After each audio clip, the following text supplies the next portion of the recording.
Hello friends, Mumbai से अहमद कुमार। आज मैं आपको दो दोस्तों की कहानी के माध्यम से एक सीरियस मैसेज देना चाहता हूँ। आज हम किस दौर में जी रहे हैं और कैसे हालात में जी रहे हैं।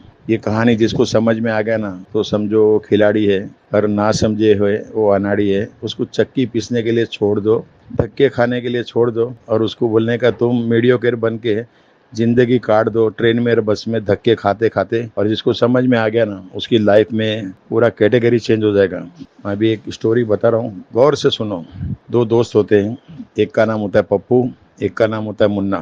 दोनों एक विद्यार्थी होते हैं, अच्छी स्कूल में पढ़ते रहते हैं। और पप्पू रोज मुन्ना को पूछता है कि मुन्ना, तुम्हारे पापा क्या करते हैं कि तुम इतना अच्छा कपड़ा पहनते हो, तुम्हारे पास इतनी अच्छी घड़ी है, तुम्हारे पास इतना अच्छा मोबाइल है, और जब देखो तभी तुम लोग घूमने चले जाते हैं। हम लोग तो छुट्टियों में मामा के घर जाते हैं क्योंकि लॉजिंग एंड बोर्डिंग दोनों फ्री होता है, और नानी कुछ ना कुछ वापस आने के टाइम पैसे भी दे देती है। तो हमारे तो पिताजी हमको नाना के घर पे ले जाते छुट्टियों में।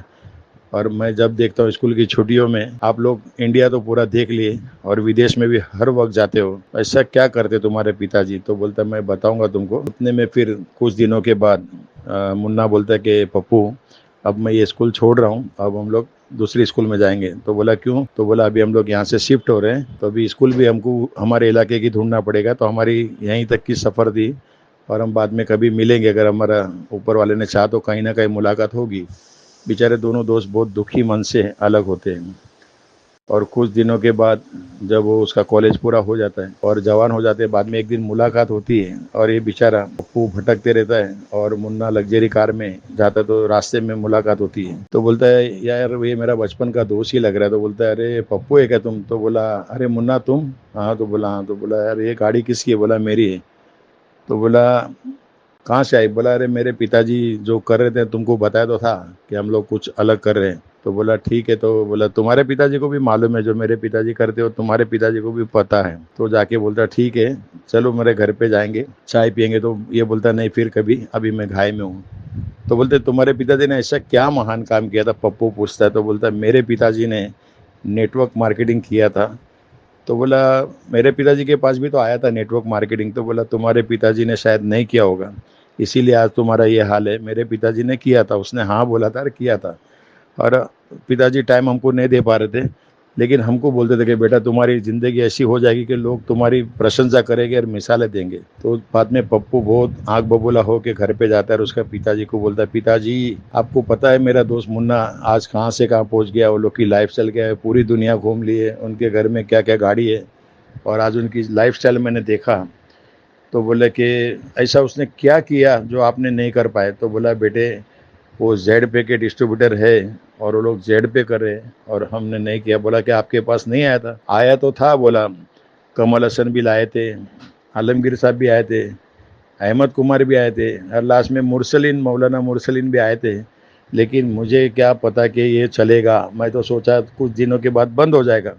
तो मैं उनके ऊपर हंस रहा था, और आज वो लोग आगे निकल गए। बेटा यही फ़र्क है कि उन्होंने किया और मैंने नहीं किया, क्योंकि मुझे कुछ राय बहादुर मिले थे, ज्ञानचंद और रायचंद।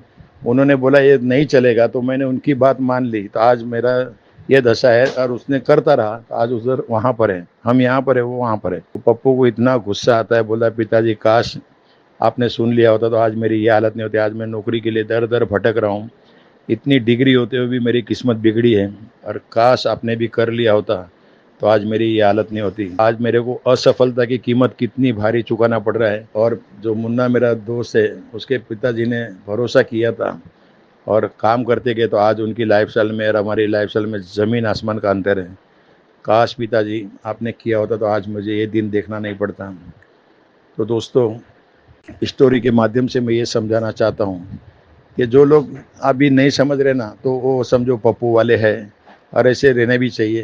क्योंकि देखो वैसे आदमी नहीं रहेंगे ना, तो हमारी गाड़ी धोने वाला, हमारी गाड़ी चलाने वाला, हमारा घर रिपेयरिंग करने वाला, हमारी गादी तकिया बनाने वाला, एसी बनाने वाला, प्लम्बर, इलेक्ट्रिशियन कहाँ से लाएंगे? अगर सभी मुन्ना के पापा जैसे डिसीजन लेके आ जाएंगे तो नहीं होगा ना।